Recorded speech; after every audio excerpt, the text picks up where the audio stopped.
I stared at my phone screen, my heart pounding as I read the message for the 10th time. Sorry babe, stuck at a vendor meeting. Let's reschedule dinner. The message itself wasn't the problem, it was the Instagram story posted just 2 minutes ago showing Nathan at Le Bistro, one of Boston's most exclusive restaurants, his arm wrapped around a woman in a designer dress who definitely wasn't me.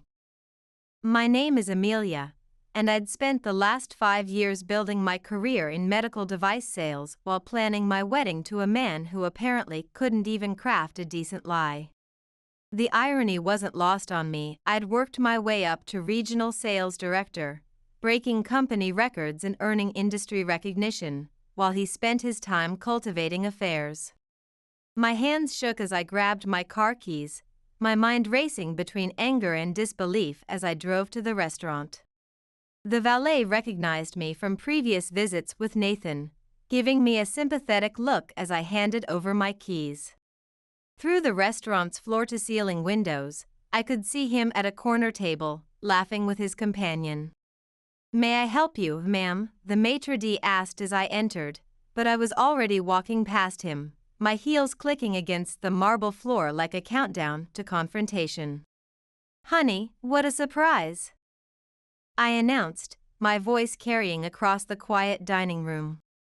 Nathan's head snapped up, wine glass frozen halfway to his lips. I thought you were stuck in a vendor meeting? The woman across from him, blonde, probably late 20s, wearing a dress that cost more than most people's monthly rent, looked between us with dawning recognition. Nathan? What's going on? Amelia, he stammered, setting down his glass with an unsteady hand. I can explain. This is just a business dinner. Really? I held up my phone, showing him his own Instagram story. Does your firm usually post romantic dinners with clients on social media? That's an interesting marketing strategy. The blonde gathered her purse, her face flushing. You told me you were single. He's not, I said, sliding my engagement ring off my finger. The 3-carat diamond caught the light as I set it next to his wine glass. But I'm about to fix that for him. Amelia, please. Nathan reached for my arm, his voice dropping to an urgent whisper as other diners began to stare. You're making a scene. Let's discuss this privately. Discuss what? I pulled back, my voice steady despite the trembling in my chest. How you've been lying to me. Or how you've been using business meetings as cover for your dates. The blonde stood abruptly, her chair scraping against the floor. I'm an oncology specialist at Mass General. He said he was looking to partner on medical device distribution. She turned to Nathan, disgust evident in her expression. I actually believed you were interested in improving patient care. A bitter laugh escaped me. Well, that's a new angle. Using my industry connections to find dates? That's low, even for you. Baby, you're being dramatic. Nathan stood, reaching for me again. This is all a misunderstanding. I was networking - don't touch me. I stepped back, my voice ice cold. And don't call me baby. We're done. My phone started buzzing before I even reached my car. Calls from Nathan, texts from my mother, messages from Caleb. I ignored them all, hands shaking as I handed my ticket to the valet. But when I pulled into my driveway 20 minutes later, my entire family had apparently decided to stage an intervention. Amelia, what have you done? My mother, Evelyn, rushed forward as I got out of the car, her tennis bracelet, the one I'd bought her last Christmas, catching the streetlight. Nathan called us in tears. Of course he did. I tried to push past her, but my father blocked the way, his disapproving frown deepening the lines around his mouth. Princess, my father Harrison's voice carried that familiar patronizing tone, you're being hasty. Every couple faces challenges. Nathan is a respected consultant. A respected consultant? I laughed, the sound harsh and bitter. I caught him on a date with a doctor from Mass General, Dad. He was using my medical industry connections to meet women.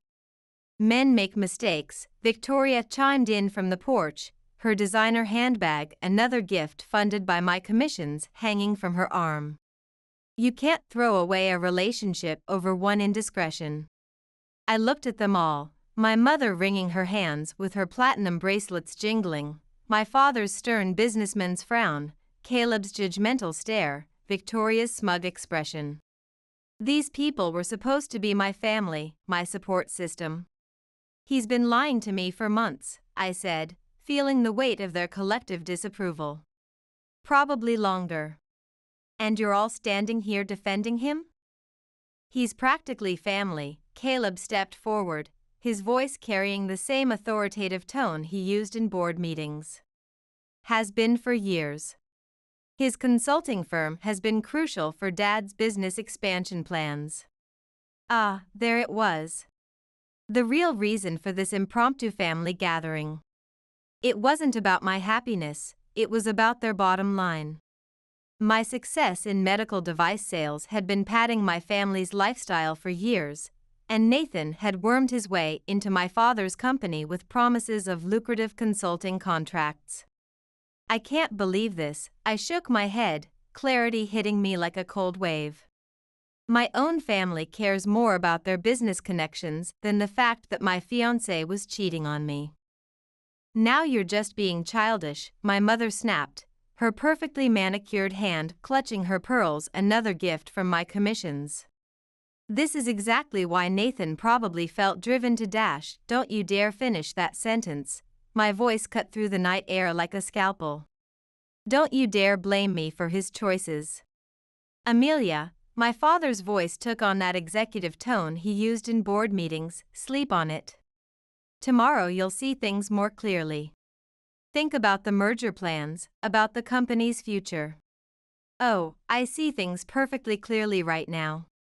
I walked past them to my front door, keys gripped tight in my hand. I see exactly who you all are, and what I mean to you.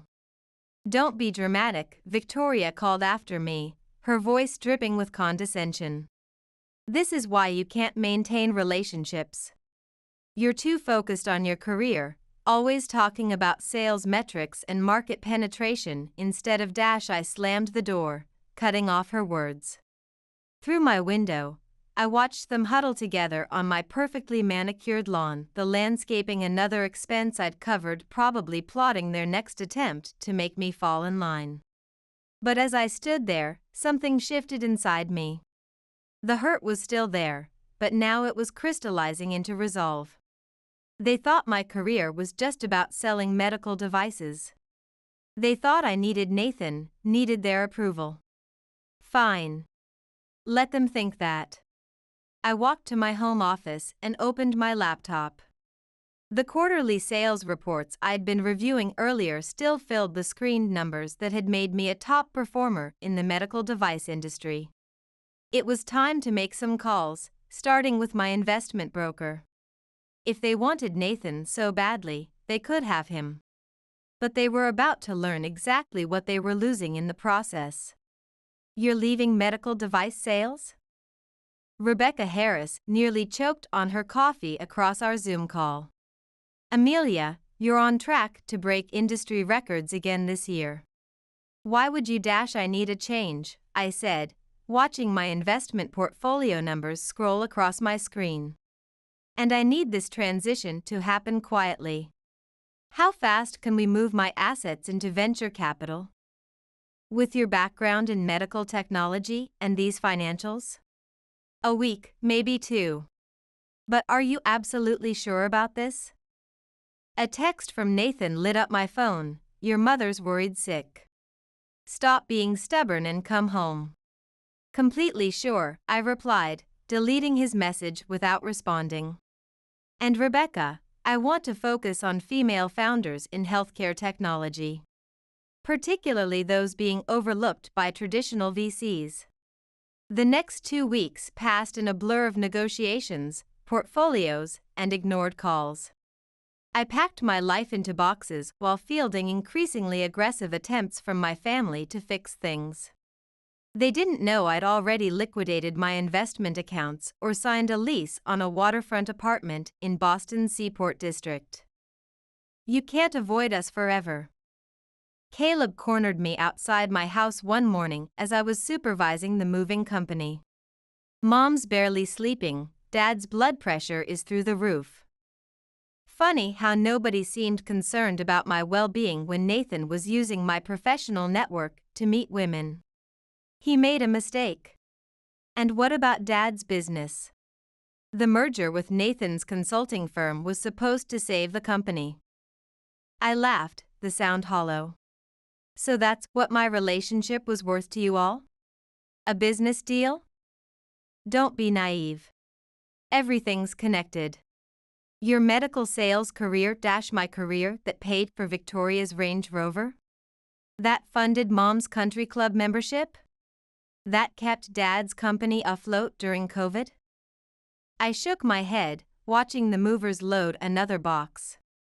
You're right. Everything is connected, and it's time to disconnect. The moving company arrived the next day. I'd timed it perfectly, everyone would be at work or their usual social engagements. As the last box was being loaded, Victoria's Mercedes screeched into my driveway. "What do you think you're doing?" She jumped out, her phone already recording. "Amelia, stop this nonsense right now." "Or what? You'll post it online? Show everyone how unstable your successful sister-in-law has become?" I signed the final paperwork with the movers. "Go ahead. I'm sure your followers will love the drama. Your mother will be devastated. Is that what you want?" What I wanted was support when my fiancé betrayed me. What I wanted was a family who valued me more than their social status and business connections. I handed her an envelope. "Give this to them when they get home." "What is it?" "A goodbye letter. And don't bother trying to trace where I'm going. By the time you read it, I'll be settled in Boston." The drive to Boston was 6 hours of pure liberation.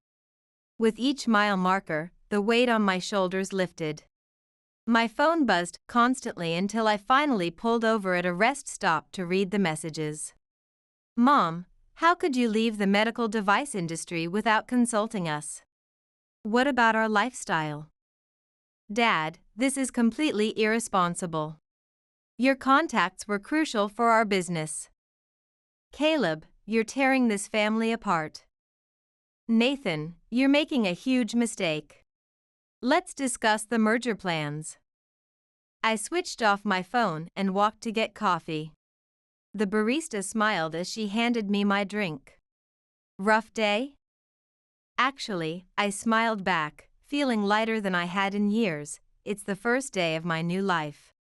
My new apartment in Boston's Seaport District offered sweeping views of the harbor, a stark contrast to my suburban home. I unpacked only what I needed, leaving the rest in boxes. The proceeds from liquidating my investment portfolio had given me enough capital to start fresh, to invest in other women who, like me, had visions bigger than the boxes others tried to put them in. That night, I sat on my empty balcony with a glass of wine and finally turned my phone back on. Hundreds of messages, dozens of missed calls. One caught my eye, from Victoria. "You think you're so clever, running away? Well, guess what? Your precious family needs you, and you abandoned them. Nathan is helping restructure your father's business, something you clearly couldn't be bothered to do. You'll regret this when you're alone with nothing but your medical industry burnout to keep you warm." I took a screenshot of my newly established venture capital portfolio balance and sent it as a reply. Then, I blocked her number, followed by everyone else's, one by one. I erased the ties that had bound me to a life that was never really mine. Tomorrow, I had meetings with 3 female founders in healthcare technology who needed investment and mentorship. They had fire in their eyes and innovative solutions in their presentations, just like I did before my family tried to smother my ambitions with their expectations. Let Victoria worry about keeping my family's lifestyle warm. I had other innovations to fuel. You're telling me you left a top position in medical device sales and moved cities just to spite your family? Rebecca leaned back in her chair, studying me over her coffee cup. We sat in her sleek office overlooking Boston Harbor, the morning sun glinting off the water. Not to spite them, I corrected, to free myself. There's a difference. She tapped her fingers on her desk. And now you want to become a healthcare VC with no investing experience? I built my career from nothing. I know what it takes to spot potential in the medical field. Building a sales career and investing are different beasts, Amelia. Rebecca stood and walked to her whiteboard. But I like your understanding of the healthcare market. Let me show you something. For the next hour, she outlined investment strategies, risk assessment in healthcare startups, and the importance of due diligence in medical technology. I took notes frantically, barely keeping up with her rapid-fire expertise about venture capital regulations and healthcare compliance requirements. Why are you helping me? I asked when she finally paused. We just met through a LinkedIn connection. Because 6 years ago, I was you, minus the dramatic escape, she smiled. Now, want to see some real potential? I'm meeting a founder in an hour. Her healthcare platform could revolutionize patient care accessibility. Come with me. The founder turned out to be Lauren, a brilliant physician-turned-entrepreneur with a revolutionary telemedicine platform. Her presentation was flawless, but it was the fire in her eyes when she talked about improving patient outcomes that caught my attention. The traditional investors don't get it, Lauren explained, pulling up her prototype. They want me to water down the clinical aspects, make it more commercially appealing, but that defeats the whole purpose of improving healthcare access. Show me the patient data and clinical trial results, I said, recognizing the frustration in her voice. Here was someone else who understood that healthcare was about more than just profit margins. As she walked us through her metrics, my phone buzzed.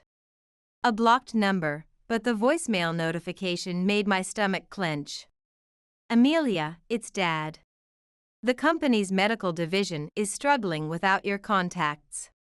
We need to talk. Please. I deleted it without listening further. Lauren was still presenting her clinical outcomes data, but Rebecca was watching me closely. Everything okay? She asked after Lauren left. Family stuff. It's nothing. Doesn't sound like nothing. She perched on her desk. Look, I'm not one for heart-to-hearts, but if you're going to succeed in healthcare investing, you need to be focused, clear-headed. The medical technology sector doesn't forgive distracted decisions. I am focused. Lauren's telemedicine platform, that's exactly the kind of innovation I want to invest in. It could transform healthcare accessibility. Good instincts. She's got potential. But, Rebecca paused, you need to deal with whatever's brewing back home. Trust me, it'll follow you otherwise. Later that evening, I sat in my new apartment, staring at my phone. 3 more missed calls from my father, 2 from Caleb. Finally, I clicked on the most recent voicemail. Sis, you need to call Dad. The merger fell through. Nathan pulled his consulting firm out after you left. Dad's medical supply division is in trouble, like serious trouble. Just call us, okay? I poured myself a glass of wine and walked to my window. Below, Boston's medical district lights twinkled, a constellation of possibilities. My phone buzzed again. This time it was Rebecca. Got the final paperwork for your healthcare VC certification. Also, Lauren's asking for another meeting about her clinical trials. You in? I typed back quickly, absolutely. And Rebecca, thank you. Don't thank me yet. Wait until you lose your first million on a failed clinical trial. I laughed at Rebecca's message, but my amusement was cut short by another call, this time from Victoria. What? I answered sharply. Oh, so you are alive, she sneered. Must be nice living it up in Boston while your family's medical supply business falls apart. What do you want, Victoria? Your father's company is failing, Caleb's job is on the line, but you don't care, do you? Too busy playing venture capitalist with your blood money while our medical suppliers are backing out. Blood money? You mean the money I earned breaking sales records in medical devices? The career you all dismissed as just pushing products? You know what? You deserve to be alone when this all blows up in your face. I hung up, blocking yet another number. My hands were shaking as I opened my laptop and pulled up my father's company financials. As a public medical supply company, they were public record. What I saw made me wince. Victoria wasn't lying, the numbers were bad. The medical division was hemorrhaging contracts.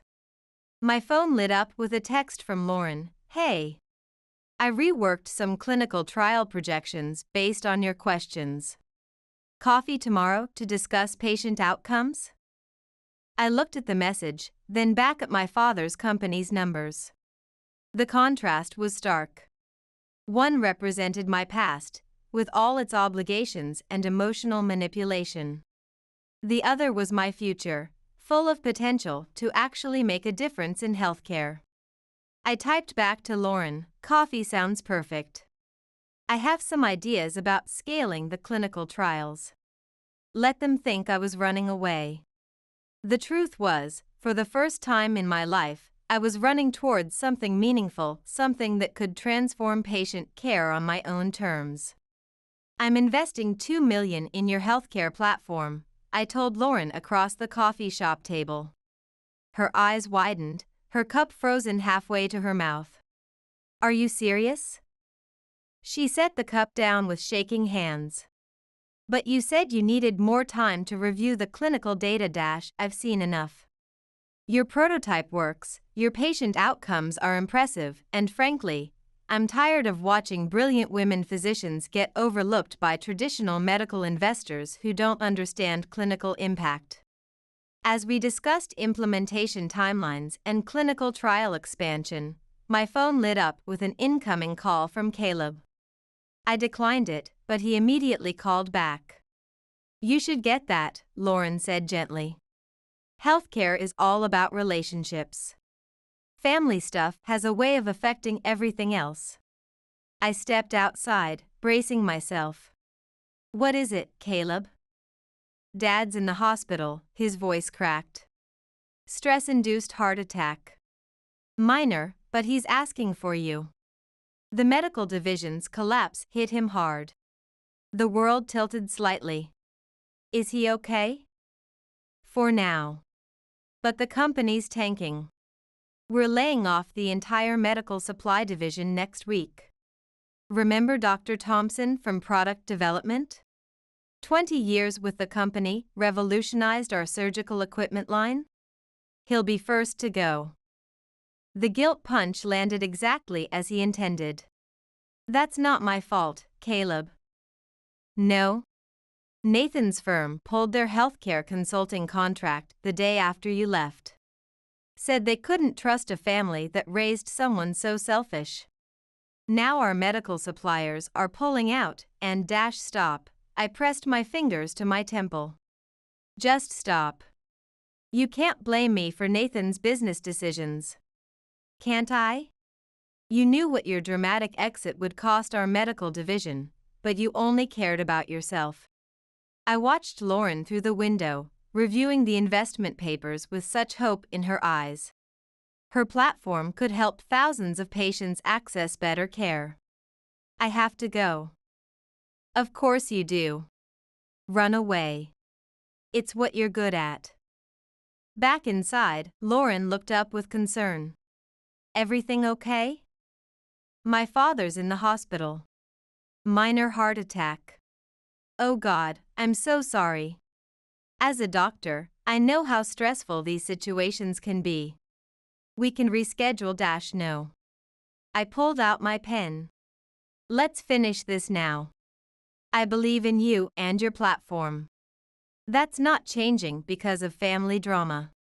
Healthcare needs this innovation. We signed the papers, making it official. As Lauren hugged me goodbye, my phone buzzed with a text from my mother. Your father asked about you today in the hospital. Remember when you fell at medical school graduation and he carried you to the first aid station? Now he needs you. And where are you? I closed the message, hands trembling. Another text came through, this time from Victoria. Hope you're proud of yourself. Your father's company is laying off 30 people from the medical division next week. Families with children, medical benefits, all because you couldn't handle one little relationship problem like an adult. I was about to block her when Rebecca called. Hey, heard you closed the deal with Lauren. Ready to celebrate your first healthcare investment? I can't. Family emergency. Ah, her voice softened. The past catching up? My father's in the hospital, heart attack. And apparently, I'm responsible for destroying his medical supply company and ruining 30 families' lives. Interesting logic there. Rebecca paused. Want some advice? Please. Go see him. What? Go see your father. Not for him, for you. Face them all, say what you need to say, then leave. Otherwise, they'll keep haunting every healthcare investment decision you make. I looked at my calendar. Lauren's investment was secured. My other medical technology meetings could wait. You're right. I took a deep breath. I'll book a flight. Good. And Amelia, remember, you're not that intimidated medical sales rep anymore. You're a healthcare venture capitalist now. Act like it. I booked a flight for the next morning, then called my brother. I'm coming tomorrow, I said when he answered, but let me be clear, I'm coming to see Dad, not to save the medical division. Of course not, he sneered. Why would you help the family business that paid for your medical school? The family business? You mean the one that valued Nathan's empty promises over my years of building our medical sales network? That business? He made one mistake. And I made one choice, to value myself and actual healthcare innovation. Deal with it. I hung up and opened my laptop, pulling up my father's company financials again. The medical division numbers were even worse than before. Part of me wanted to swoop in, fix everything, be the good daughter they wanted.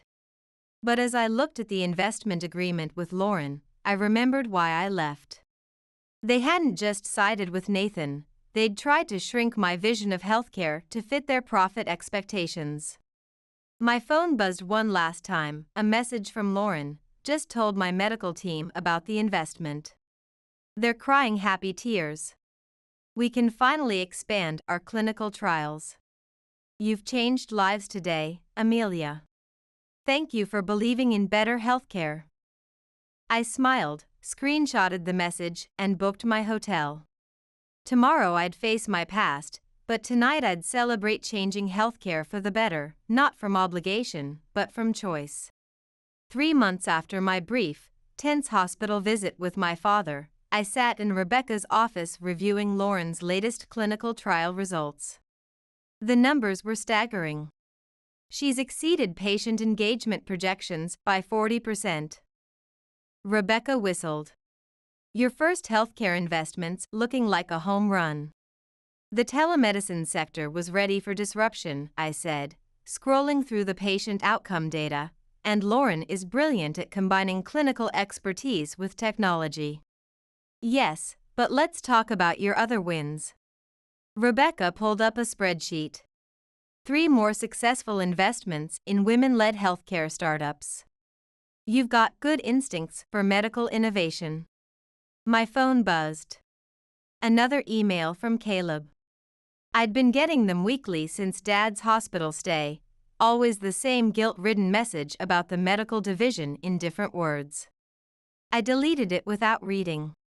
Speaking of instincts, Rebecca leaned forward. There's a healthcare innovation conference downtown tonight. Lauren's presenting her clinical results. You should come. The conference hall was packed with Boston's medical elite. Lauren owned the stage, confidently presenting her platform's remarkable patient outcomes. I stood at the back, pride swelling in my chest, when a familiar voice froze me in place. Amelia. I turned slowly. Nathan stood there in an expensive suit, looking exactly as he had the day I caught him cheating. What are you doing at a healthcare conference? I kept my voice steady, though my heart raced. Medical technology consulting, apparently. He glanced around before stepping closer. I've been trying to reach you through family channels, classy. They're worried about you. We all are. Your father's medical supply division is barely functioning. He lowered his voice. Your father's company is barely hanging on. Caleb's looking for work in pharmaceutical sales. Even your mother had to cancel her country club membership. I almost laughed at the last part. And you could help. You have the resources now. I heard about your healthcare venture fund. Stop. I held up my hand. Is that why you're here? To convince me to bail out the medical division? I'm here for work, but seeing you. He reached for my arm. I miss you, Amelia. We all do. The healthcare sector isn't the same without your connections. What you're doing in telemedicine, it's admirable, but Amelia, Lauren's voice cut through the tension. She rushed over, tablet displaying clinical data in hand. The Singapore Healthcare Ministry wants to meet. Oh, sorry, am I interrupting? Not at all. I stepped away from Nathan. Lauren, this is my ex-fiancé. He was just leaving, actually. Nathan straightened his tie. I'd love to hear about your platform. Maybe there's potential for collaboration with my consulting firm's healthcare division. Your firm? I laughed coldly. The same firm that pulled out of my father's medical supply business the minute things got tough? That firm? Lauren's eyes widened with recognition. Oh, you're that Nathan. Sorry, but we're not interested in fair-weather healthcare partners. Amelia, the Singapore medical team is waiting. As we walked away, I heard Nathan call out, your family's medical business needs you, Amelia. How long are you going to punish them? I turned back. I'm not punishing anyone. I'm investing in people who believe in transforming healthcare as much as I believe in them, something my family never did. Later that night, over celebratory drinks with Lauren and her medical team, my phone lit up with a text from Victoria. Saw Nathan at the healthcare conference. He told us about your little venture capital success story. Must be nice playing investor while your family's medical business crumbles. Mom's selling her medical charity gala jewelry now. I showed the text to Lauren, who snorted. Wow, they really know how to layer on the guilt, don't they? They think money and social status equal love, I sighed. That's why they can't understand why I won't rescue the medical division. But you are helping healthcare, Lauren gestured to her team, celebrating their successful presentation. Just not through them. My phone buzzed again. Rebecca this time, heard Nathan showed up. You okay? I looked around the bar at these brilliant healthcare innovators I'd invested in, at Lauren, whose platform was already improving patient outcomes, at the future of medicine I was helping to build, free from manipulation and guilt. Never better, I replied. Good, because wait until you see tomorrow's healthcare technology news. Lauren's platform just got valued at triple our initial investment. You're not just surviving anymore, kid. You're thriving in healthcare venture capital. I raised my glass to Lauren. To believing in ourselves, I toasted. To believing in ourselves, she echoed, then added with a grin, and to proving them all wrong. As if on cue, another text came through from my mother. Nathan says you're doing well in medical investing. Why won't you help your family's business? What did we do to deserve this? I blocked her number, then raised my glass again. And to choosing our own path in healthcare. The women around me cheered, none of them knowing the full weight of that toast. But as I watched them celebrate their success I'd helped make possible, I realized something profound. My family had always seen my independence as punishment. They'd never understand that it was actually liberation. Not just for me, but for every healthcare innovator I could help lift up along the way.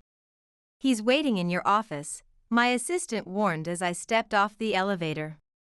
I told him you had healthcare investment meetings all day, but he insisted on waiting. I didn't need to ask who. Through the glass walls, I could see Nathan sitting in one of my visitor chairs, scrolling through his phone. 2 weeks after our conference encounter, here he was, uninvited and unwelcome. How long has he been here? 3 hours. Should I call security? I straightened my blazer, feeling the weight of my new healthcare venture capital business cards in my pocket. No, I'll handle this. Nathan stood as I entered, his familiar cologne mixing with the sterile office air. Finally. Your assistant is quite protective. She's good at her job. I sat behind my desk, not offering him a seat. Why are you here? You're all over the healthcare news. He held up his phone, showing an article about Lauren's platform, Rising Star Healthcare VC, Champion of Medical Innovation. Quite the reputation you're building in the medical technology sector. Again, why are you here? He sat down, uninvited. Your father's medical supply company filed for Chapter 11 yesterday. I know. It was in the industry news. Caleb lost his position. He and Victoria moved in with your parents. Your mother's a mess. He leaned forward. One investment from your healthcare fund could save the medical division. Like you saved them by pulling your consulting services? That was business. This is family. Funny how those lines blur when it's convenient for you. I pulled up my calendar full of medical technology meetings. I have a venture capital pitch in 10 minutes. For God's sake, Amelia. He slammed his hand on my desk. Stop being so cold. These are people who supported your medical career. Supported my career? I laughed. They valued me for my sales numbers and industry connections. There's a difference. We all made mistakes. Me most of all. His voice softened. I've changed. Seeing you at the healthcare conference, hearing about your success in medical venture capital, I realized what I threw away. Let me guess, your healthcare consulting business isn't doing so well? He flinched. That's unfair. Is it? Because it seems like you only show up when you want something. I stood up. The answer is no. I won't invest in Dad's medical supply division, I won't bail out Caleb's career, and I definitely won't give you a second chance to access my healthcare network. Your mother was right, he spat, standing too. You've turned hard. Cold. The medical device industry changed you. No. I've turned strong. There's a difference. My office door opened, and Lauren walked in, stopping short at the scene. Oh, sorry. I'm early for our clinical trial review meeting. Perfect timing, I said. Nathan was just leaving. This isn't over, he warned, moving toward the door. Actually, it is. I pressed the intercom. Security, please escort Mr. Turner out and update his status to restricted access. He's no longer authorized for healthcare sector meetings. After he left, Lauren whistled low. Wow. You okay? Better than okay. I sat back down. Show me the new patient outcome data. My phone buzzed. Caleb, you happy now? Dad's medical division is officially bankrupt. 30 years of building our healthcare business, gone. Hope your revenge was worth it. Then Victoria, your mother can't stop crying. Congratulations, you've destroyed your family's medical legacy. Finally, my father, I never thought my own daughter would watch her family's healthcare business suffer when she could help. I don't recognize you anymore. Lauren watched me read the messages. They really don't understand what we're trying to achieve in healthcare, do they? No, they don't. I put my phone away. They think this is about revenge. Isn't it, a little bit? I thought about it. Maybe at first. But now it's about building something meaningful in healthcare that can actually help people. Speaking of which, show me those clinical trial numbers again. We dove into work, analyzing patient outcomes and accessibility metrics. Later that night, alone in my apartment, I pulled up an old photo on my phone, my family at last Christmas, all smiles and designer clothes, paid for by my medical device commissions. Nathan front and center, his arm around me, probably texting other healthcare professionals under the table. My phone rang. Rebecca. Heard you had an interesting visitor today. News travels fast in the medical venture capital world. Lightning speed. You okay? I looked at the photo again, then deleted it. You know what? I really am. Good, because I just got a tip about a brilliant female surgeon with a revolutionary surgical robotics startup. Interested? I opened my laptop. Tell me more. Dinner at that new place near Mass General? They've got a private room perfect for reviewing medical technology pitches. Rebecca suggested. Perfect. I glanced at my phone one last time, 3 more messages from my family, all unread. Then I turned it off. Let them think I was being cold. Let them blame me for their failing medical supply business. I had meetings tomorrow with women who were revolutionizing healthcare, not clinging to outdated business models that never really served patients. Hey, Rebecca, I said before hanging up, thank you for everything. Don't go soft on me now, she laughed. Save that energy for tomorrow's medical technology pitch meetings. I looked out at the Boston skyline, the lights of various hospitals and research centers twinkling with possibility. Somewhere out there, another woman was dreaming big, fighting against people telling her to think smaller, be less ambitious about changing healthcare, stay in her lane.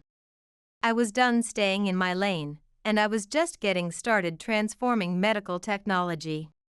Through my window, I could see Mass General Hospital, where it all began, where I'd first realized the potential for technology to improve patient care.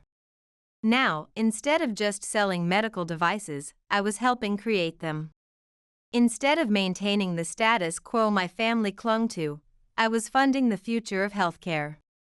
My phone buzzed one final time before going dark. A message from Lauren. Latest patient satisfaction scores just came in. We're changing lives, Amelia.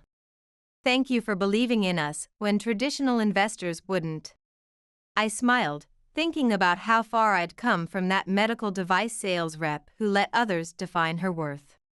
Tomorrow would bring new pitches, new innovations, new chances to improve healthcare. And this time, I'd be the one deciding which dreams to believe in. They're all inside, Rebecca said as we pulled up to my parents' house. 6 months had passed since Nathan's office visit, and now here I was, back where it all began. You sure about this? No, I admitted, staring at the familiar front door, but it's time. I'd received the email 3 days ago, a group message from my mother announcing they were selling the house, the family home where I'd first dreamed of making a difference in healthcare, now reduced to a real estate listing. The door opened before I could knock. My mother stood there, looking older than I remembered, her designer clothes replaced by department store basics. You came, she said flatly. I didn't think you would. Let's just get this over with. I stepped inside, Rebecca close behind. The living room fell silent as I entered. Caleb and Victoria on the couch, my father in his armchair, looking frail, and there, surprisingly, was Nathan. What's he doing here? I demanded. I asked him to come, my father said. We need to discuss the future of what's left of our medical supply business. There's nothing to discuss. I remained standing. I got the email. You're selling the house. I came to collect my remaining things. That's all. Your things? Victoria scoffed. What about all the things you took from us? Our medical contracts, our healthcare connections, your father's reputation in the industry. Rebecca cut in smoothly, her venture capitalist presence commanding attention. Several heads turned, seemingly noticing her for the first time. And who are you? My mother asked. Rebecca Harris, Amelia's partner and mentor in healthcare venture capital. Also, the person who helped her transform her revenge into a multi-million-dollar medical technology investment portfolio. Multi-million. Nathan straightened. The healthcare news didn't mention, stop. I held up my hand. I'm not here to discuss my investments. Then why are you here? Caleb stood. To gloat? To watch us pack up our lives after losing the medical supply business? I'm here because, despite everything, this was my home too. Was it? My father's voice cracked. Because the daughter I raised wouldn't abandon our family's healthcare legacy. The father I loved wouldn't have chosen my cheating fiancé over me, or valued his empty consulting promises over my years of building our medical sales network. The words hung in the air like antiseptic. We didn't choose him, my mother protested. We chose stability for our medical business. No, I corrected, you chose money and status, and when I stopped providing it through my sales connections, you showed exactly how conditional your love was. That's not fair, Nathan started. You don't get to talk about fair, Rebecca stepped forward. You cheated on her, manipulated her family, then tried to crawl back when you heard about her success in medical venture capital. Success built on our suffering, Victoria spat. While we're losing everything. Success built on her own talent, Rebecca countered, the same talent you all dismissed until you needed her healthcare industry connections. My father struggled to his feet. We're selling everything. The house, the medical supply inventory, moving to a small apartment. Is that what you wanted? To see your family's healthcare business destroyed? What I wanted was my family to love me for who I am, not what my industry connections could give them. I took a deep breath. But that's not why I'm here. I pulled out an envelope and placed it on the coffee table. What's this? Caleb reached for it. A reality check. Inside is a detailed accounting of every medical contract I brought to this family over the years, plus documentation of how that revenue was spent. I watched their faces pale. I had a healthcare industry auditor go through everything. You investigated us, my mother's voice shook. I needed to understand. And now I do. I stepped back. You never saw me as successful, you saw me as a gateway to medical industry profits. Even now, you're not sorry for how you treated me, you're sorry you lost access to my healthcare network. That's not true, my father protested weakly. Really? I gestured to Nathan. Then why is he here? Because I'm betting it's not for moral support. It's because he still has healthcare consulting connections you want to access. The silence confirmed everything. I'm done, I said quietly. Keep the house, sell it, whatever. But this is the last time you'll see me. I've built something meaningful in healthcare without you, and I'm not letting you tear it down. Amelia, please. My mother stepped forward. We can fix this. No, Mom, we can't. Because you still don't understand what needs fixing. I turned to leave, but Caleb blocked my path. So that's it? You're choosing strangers in the medical industry over family? I'm choosing to support healthcare innovators who want to make a real difference. I moved past him. Goodbye. Outside, the summer air felt clean, fresh. Rebecca squeezed my shoulder. You okay? Actually, yes. I looked back at the house one last time. They needed to know the truth, not for them, but for me. My phone buzzed. Lauren, emergency meeting. Clinical trials showing breakthrough results. See? Rebecca grinned. Life goes on in healthcare innovation, and yours is going pretty damn well. We got in the car, leaving behind the house, the memories, and the family that couldn't love me without conditions. Ahead lay Boston, my chosen family of healthcare innovators, and a future I'd built on my own terms. It wasn't revenge anymore. It was progress, real progress in medical technology that could help thousands of patients. You know, I said as we drove away, they never understood that this wasn't about destroying the old. No? Rebecca raised an eyebrow. It was about building something better. Something that actually helps people. I smiled, thinking of Lauren's patient outcomes, of the surgical robotics startup we were meeting tomorrow, of all the medical innovations yet to come. They were so focused on protecting their medical supply business that they couldn't see the future of healthcare right in front of them. Their loss, Rebecca said simply. Now, tell me about this new surgical AI company you mentioned. I hear the founder's another brilliant woman being overlooked by traditional investors. I pulled out my tablet, ready to review the pitch deck. The past was behind us now, and the future of healthcare was waiting.